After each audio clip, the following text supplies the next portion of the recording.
Hi friends, আমি আবার চলে আসলাম তোমাদেরকে আজকে দেখাবো আমি রেসিপি বানাবো যে কি আজকে আমি শীতল দিয়ে আর বেগুন আলু দিয়ে রেসিপি বানাবো, তেল ঝোল বানাবো। দেখে না, এখানে আমি আলু কেটে নিয়ে হলুদ আর লবণ দিয়ে ভেজে নিয়েছি। বেগুনগুলো এইভাবে কেটে আর হলুদ লবণ দিয়ে আমি ভেজে নেব।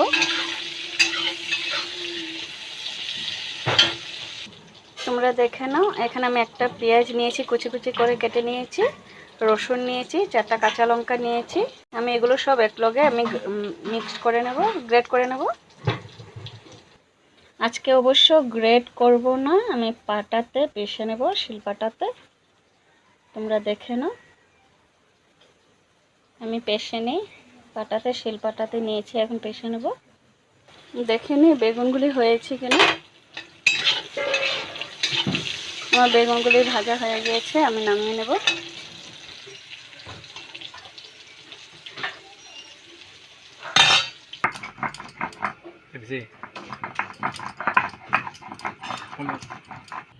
হয়ে গিয়েছে আমার, দেখো এখানে কড়াইতে আমি তেল দিয়ে দিয়েছি।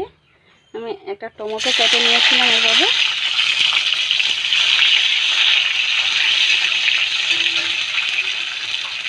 মশলাটা গ্রেট করাটা আমি ঢেলে দেবো।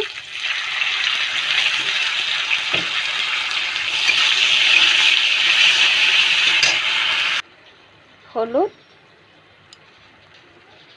গুঁড়া মরিচ, জিরা,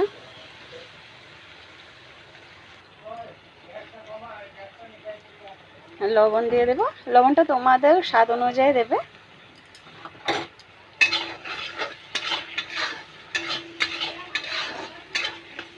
এখন আমি 5 মিনিট ঢেকে রাখবো, যতক্ষণ নাকি তেলটা বের হয়ে না আসে, না হলে তো জানোই টেস্ট আসবে না।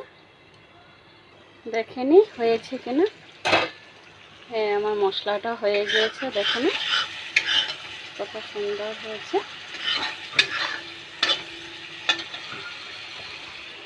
এখন আমি বেগুন আর আলুটা ঢেলে দেব।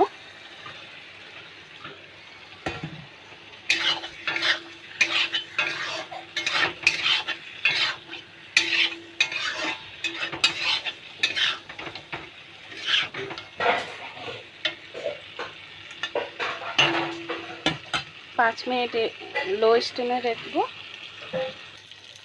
আমার হাজব্যান্ড ডিমাপুরে গিয়েছিল, এই শীতলের প্যাকেটটা নিয়ে আসছিল, তাই আমি ভাবলাম আজকে বানিয়ে নিই। একদিন অবশ্য খেয়েছি, আবার ভাবলাম আজকে আলু আর বেগুন দিয়ে এই রেসিপিটা করে নিই, তাই তোমাদেরকে আজকে আমি শেয়ার করছি। যে দেখে না,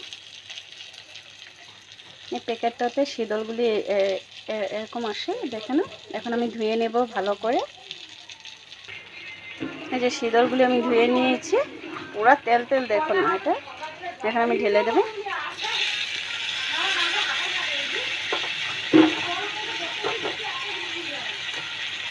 দেখেছ কত তেল তেল। এটা কম দিয়েছি, 4-5টা আমি দিয়েছি, কারণ না হলে বহুত সেন্ট হয়ে যাবে, তার জন্য। দেখে না, শীতলগুলি দিয়ে আমি এখন লাড়িয়ে নিচ্ছি। এখন জল দিয়ে দেব।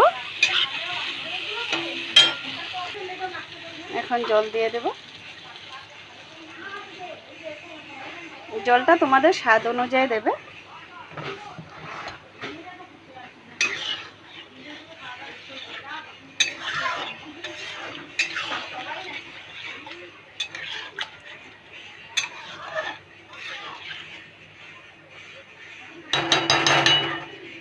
পাঁচ মিনিট ঢেকে রাখবো।